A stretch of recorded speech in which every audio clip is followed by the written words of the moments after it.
યાત્રાધામ અંબાજીમાં રોપવેના મેનેજરની દાદાગીરી સામે આવી છે। રોપવે નજીક 25 વર્ષથી ચાલતો યાંત્રિક દરવાજો બંધ કરી દેવામાં આવ્યો છે। દરવાજો બંધ થતા 30 થી વધુ દુકાનના વેપારીઓ બેરોજગાર થયા છે અને પોતાની ફૂડ કોર્ટ ચાલે તેવા સ્વર સાથે મેનેજરો આ દરવાજો બંધ કરી રહ્યા છે। બેરોજગાર બનેલા વેપારીઓએ વિરોધ કર્યો છે અને ગબ્બર નજીકની બજારમાં વેપારીઓએ બંધ પાડ્યું છે। જ્યાં સુધી ગેટ નહીં ખુલે ત્યાં સુધી બજાર બંધ રહેવાની ચીમકી ઉચ્ચારી છે।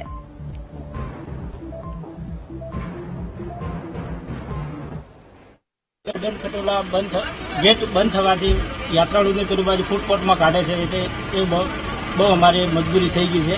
રોજી ધંધા બંધ થઈ ગયા છે। તો આજે દુકાન તમે કેમ બંધ રાખી છે? એના માટે જ કે વહીવટદાર શ્રી મંત્રી ટ્રસ્ટના વહીવટદારને અમે રજૂઆત કરી। વહીવટદારે કીધું 2 દિવસમાં કંઈક નિકાલ લાવીશું, એના માટે હજુ કોઈ નિકાલ આવ્યો નથી। એના માટે અમે આજે બંધનું પાલન કર્યું। તો આ જે ઉડન ખટોલા ગેટ શું કામ બંધ કર્યો છે? એમને બાજુમાં ભોજનાલય છે, એમને ફૂડ કોર્ટ ચલાવવા માટે બંધ રાખેલું છે ઉડન ખટોલા। આ ગેટ કેટલા વર્ષથી ચાલતો હતો? એ ગેટ 25-30 વર્ષ પહેલા ચાલુ જ હતો। આ જ ગેટ ચાલુ હતો।